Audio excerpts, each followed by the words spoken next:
አችሁ በጣም አመሰግናለሁ። የ2017 የኢትዮጵያ ታምርት ኤክስፖን በተመለከተ አጠር ያለ መግለጫ ለመስጠት ነው። የዚህ ኤክስፖ ዋነኛ ዓላማ ምንድነው ከሚለው መጀመር አስፈላጊ ስለሆነ የኤክስፖን ዓላማ ለማንሳት ሞክራለሁ። አንደኛው የዚህ ኤክስፖ ዋና ዓላማ የኢትዮጵያን ምርት የማስተዋወቅ ነው። በሀገራችን ያሉ ኢንዱስትሪዎች ምን አይነት ምርት ያመርታሉ የሚለውን ማስተዋወቅ አንደኛው ዓላማ ያደረገ ነው። ምርቱን ባስተዋወቅ ቁጥር ተጨማሪ ገበያ እንዲያገኙ፣ ምርቶቻቸውን እንዲያሰፉ፣ እንዲያሳድጉ፣ መዳረሻቸውን የሚበልጥ የተሻለ እንዲሆን ስለሚያደርግ ነው። ሌላው ህብረተሰቡ የሀገር ውስጥ ምርትን የመጠቀም ባህሉ እንዲያድግ ለማድረግ ነው።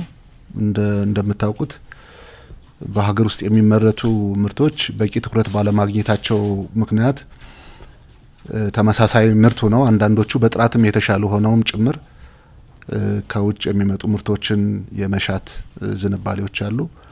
እንዲህ አይነት ኤክስፖዎች የኢትዮጵያ ምርት በምን ደረጃ ላይ እንዳለ፣ ጥራታቸው ምን እንደሚመስል ለንጽጽርም በሚበቃ ደረጃ ለማወቅ ስለሚያግዝ የዜጎችን የሀገራቸውን ምርት የመጠቀም ባህላቸውን ለማሳደግ ያግዛል። ሶስተኛው የገበያ ትስስር መፍጠር ነው።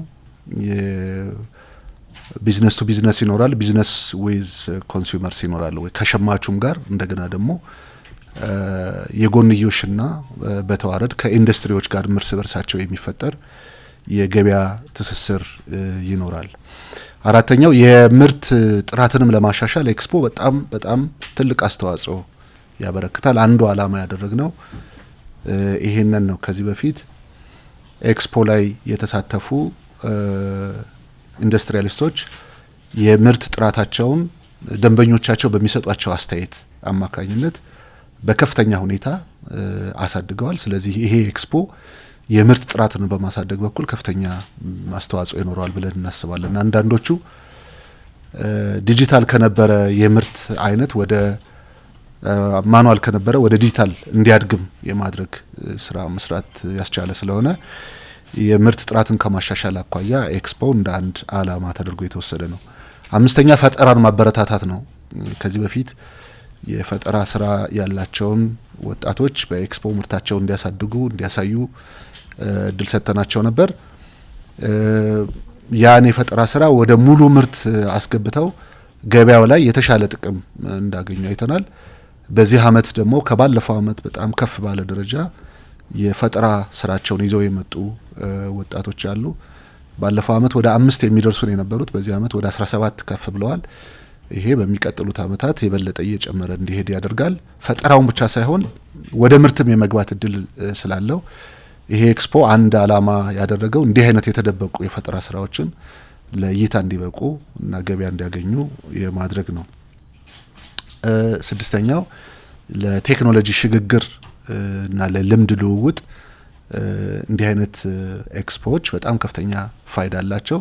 ስለዚህ ኢንዱስትሪያሊስቶቹ ከኢንዱስትሪያሊስቶቹ ሌሎች እውቀት ያላቸው አማካሪዎችም ለኢንዱስትሪያሊስቶቹ ልምዶቻቸውን፣ ቴክኖሎጂዎቻቸውን የሚያስተዋውቁበትን እድል የሚፈጥር ነው ማለት ነው። ስለዚህ በዋነኛነት የኢትዮጵያ ታምርት ኤክስፖ ዓላማ እነዚህን ግቦችና ሌሎች ያልዘረዘርኳቸውን ጠቀሜታዎችንም ታሳቢ በማድረግ በዓላማነት ተይዞ የተዘጋጀ ነው ማለት ነው። ሁለተኛው ምንድነው በቅድመ ዝግጅት እስካሁን ድረስ የተከናወኑት የሚለውን እንድታውቁ መረጃ ለመስጠት ነው። ይሄ የኢትዮጵያ ታምርት ኤክስፖ በሀገር አቀፍ ደረጃ እዚህ አዲስ አበባ እናካሄድ እንጂ በሁሉም ክልሎች እና ከተማ አስተዳደሮች ተደራሽ እንዲሆን ለማድረግ ሰፊ ጥረት ተደርጓል።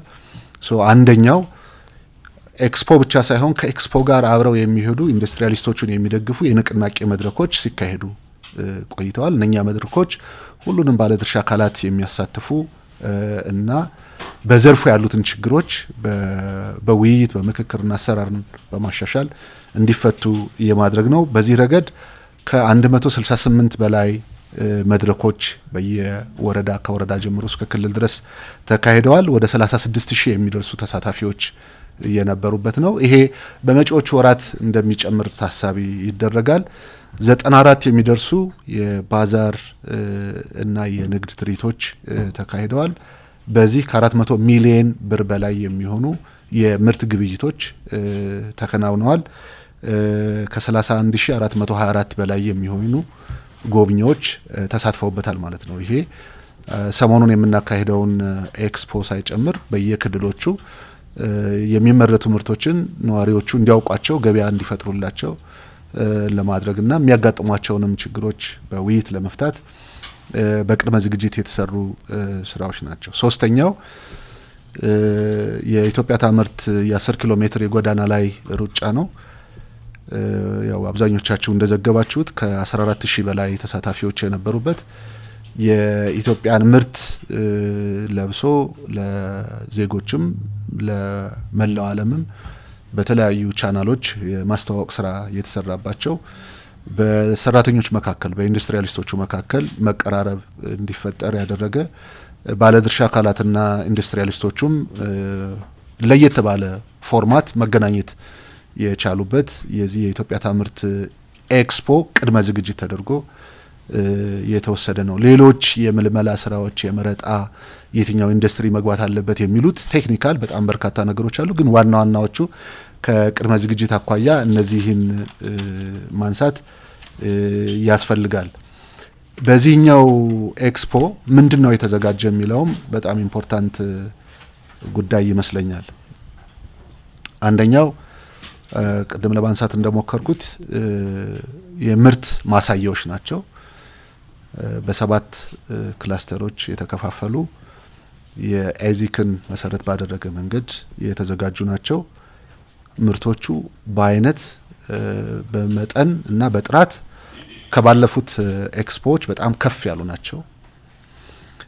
በተለይ ደግሞ በማሽንና ቴክኖሎጂ ማምረት ላይ ልዩ ትኩረት ሰጥተን የሰራ ነው። ብዙ የስራ እድል ለመፍጠር እና የኢትዮጵያን ተወዳዳሪነት ይበልጥ ለማላቅ ቴክኖሎጂ ላይ አተኩሮ መስራት አስፈላጊ ስለሆነ በዛ በኩል በጣም በርከት ያሉ ኢንዱስትሪዎች ምናልባትም በአይነት ከዚህ በፊት ያልታዩ ምርቶች በቴክኖሎጂ ዘርፍ የሚቀርቡበት ነው።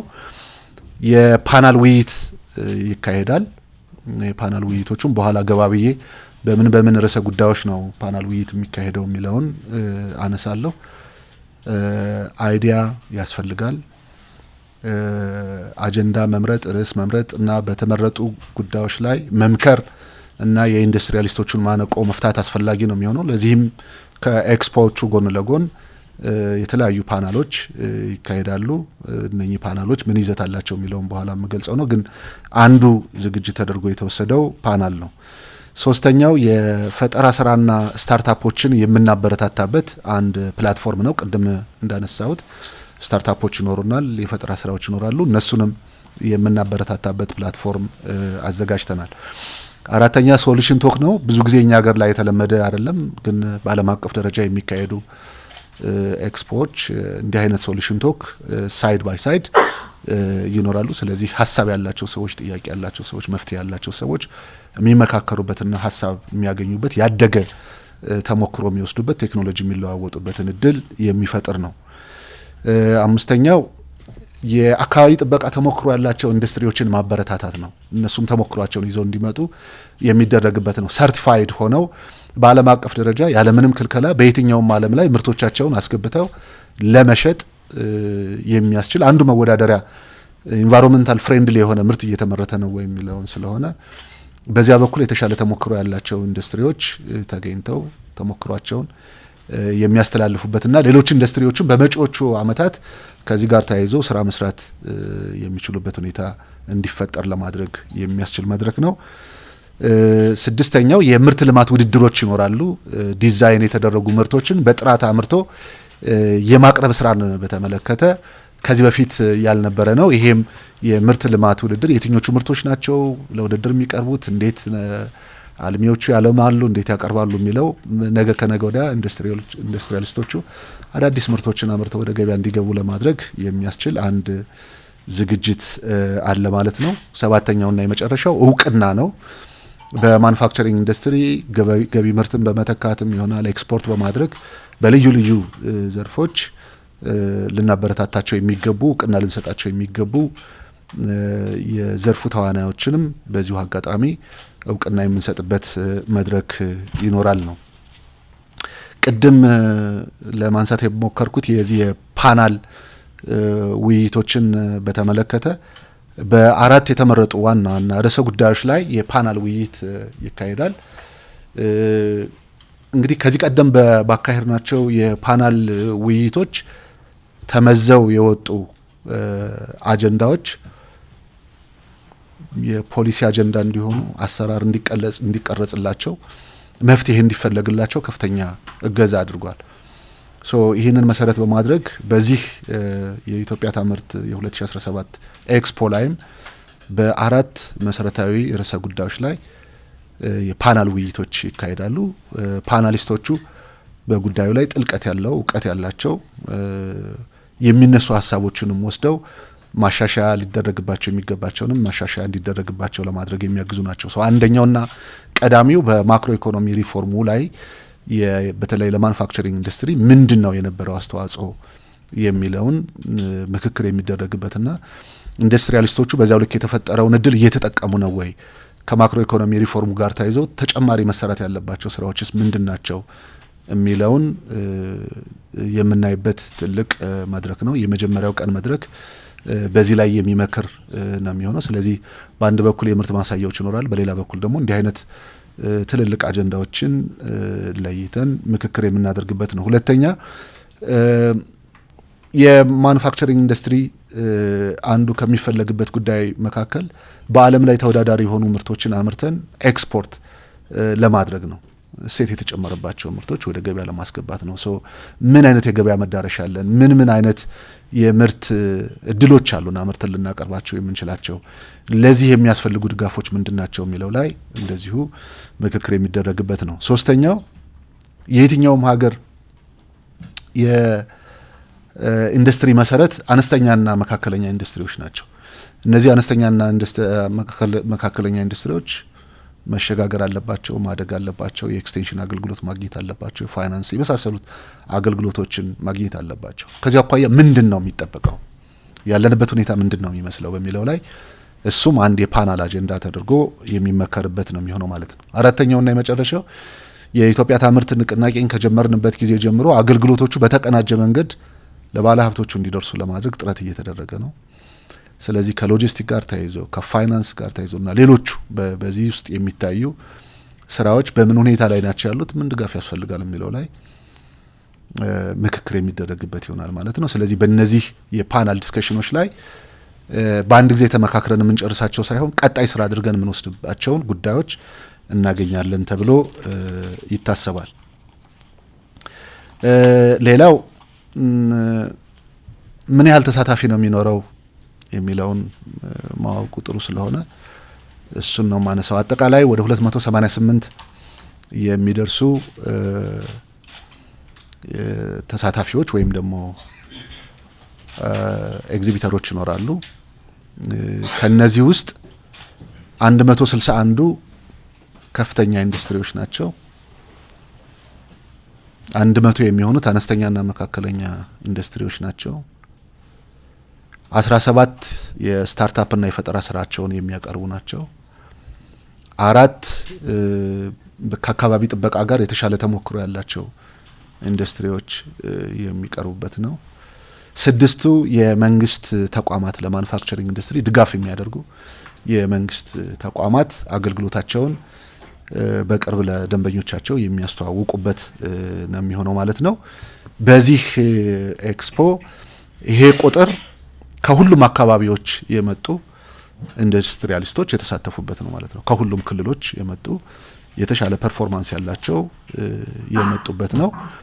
ቅድም ለማንሳት እንደሞከርኩት በክላስተር ተከፋፍሎ ነው የሚቀርበው። የጨርቃ ጨርቅ አንድ ክላስተር ነው፣ ቆዳ አንድ ክላስተር ነው፣ ምግብና መጠጥ አንድ ክላስተር ነው፣ የማሽንና የቴክኖሎጂ አንድ ክላስተር ነው፣ ኬሚካል አንድ ክላስተር ነው፣ የስጋና ወተት እንደዚሁ አንድ ነው፣ ሌላው የፋርማሲቲካል እንግዲህ በሰባት የአይዚክን መሰረት በማድረግ በሰባት ካታጎሪ የሚቀርቡ ናቸው ማለት ነው።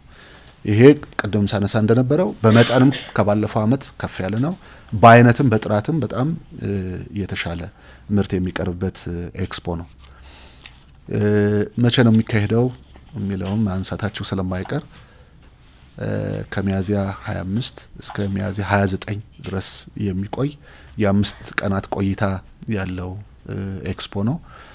በዚህ ኤክስፖ ከሀገር ውስጥም ከውጭም በርካታ ጎብኚዎች ይኖራሉ ተብሎ ነው የሚታሰበው። ከ6000 በላይ የግብይት ትስስር ይኖራል ብለን ነው የምናስበው። ከ4 ቢሊዮን ብር በላይ ግብይት ሊፈጸም ይችላል ብለን እንጠብቃለን። ከ120,000 በላይ ጎብኚዎች ይኖራሉ። ባለፈው አመት ከ7 ሀገራት የመጡ የኢትዮጵያን ምርት የፈለጉና የገዙ የንግድ ደንበኞች ነበሩ። በዚህ አመት ደግሞ ይበልጥ ቁጥሩ ሊጨምር ይችላል ብለን እናስባለን። በዚህ መድረክ ለሚቀጥለው ስራችን የሚያግዙ በርካታ ግብአቶችንም እናገኝበታለን ተብሎ ይታሰባል። በመጨረሻ ይሄ ኤክስፖ በመሰረታዊነት ለመላው ኢትዮጵያውያን የተዘጋጀ ነው። ሰፊ ድግስ ነው። ትልቅ ዝግጅት ነው። ከዚህ በፊት ከነበሩት በአይነቱ በጣም የተለየ ነው። ምርቶቹን ስናይ ምርቱን ብቻ ሳይሆን የምናየው የኢትዮጵያን አቅም የደረስንበትን አጠቃላይ ደረጃ የወደፊት ተስፋችን የምናይበት ስለሆነ ኢትዮጵያውያን ይህንን መድረክ እንዲጠቀሙበት ይህንን ኤክስፖ እንዲጎበኙ ብቻ ሳይሆን እንዲገዙም እና በተለይ ደግሞ አምነንበት ወደነው የሀገራችን ምርት እንድንጠቀም አደራ ላለሁ። በዓለም አቀፍ ደረጃ የተፈጠረውን የንግድ ጦርነት ተከትሎ ብራንድ ማለት ምንድነው የሚለው ሚስጥሩ እየወጣ ነው። እኛ ብዙ ጊዜ ዋጋ እየከፈልን ያለነው ለብራንድ ነው። ከብራንዱ በስተጀርባ ግን ምርቱ ከየትና እንዴት ነው የሚመረተው የሚለውን ስናይ በጣም የሚያስቆጩ በተለይ ሀገር ውስጥ ምርትን መጠቀም የግድና አስፈላጊ ነው የሚለውን የሚያመላክቱ ስለሆኑ መላው ኢትዮጵያውያን ከሚያዚያ 25 እስከ ሚያዚያ 29 ድረስ በአዲስ ኮንቬንሽን ሴንተር የተዘጋጀውን ይሄን ትልቅ ኤክስፖ እንዲጎበኙ የኢትዮጵያን ምርት እንዲለዩ እንዲያውቁ እና እንዲጠቀሙ አደራ ላለሁ።